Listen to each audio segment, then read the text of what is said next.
કોઈ છોકરી ઇંગ્લિશમાં પ્રપોઝ કરી દે અને એવું કહે કે ઇંગ્લિશમાં બોલ. Reply fastest. Reply fastest. આપણે એક કામ કર્યું મેમ, તમે એને હાઇપોથેટિકલી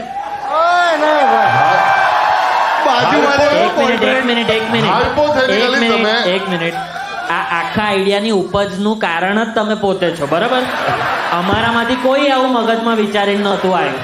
અત્યારે તો અહીંયા પ્લીઝ ટેક ધ સ્ટેજ. અહીંયા રિતિક રોશન બેઠો જ ને તો આવી ગયો હતા કે તું કાલથી ઘેર જજે. હા કે હાઇપોથેટિકલ છે, આપણે કઈ અહીંયા તો પણ મેમ ત્યાંથી તમે ઇંગ્લિશમાં કઈ કહો અને કે કઈ random. તમારી Just- ફિલિંગ વિશે અને એ તમને It's a rule. ઇંગ્લિશમાં It's જવાબ an આપશે. act. It's an act. It's an act, hypothetically, real નહીં. હા, So Dev, you are such a nice looking guy and I like you so much. So would you like to go out on a date with me? Thanks from bottom of my heart. એક number. બરોબર છે, બરોબર છે, બરોબર છે. દેવતભાઈ ખબરનો fan હું. એમના મોઢે સાંભળેલો dialogue. Was that a yes or no? Yes yes જ હોય ને આમાં. એટલે યસ કહીને રાઈટ સ્વાઇપ કર્યો.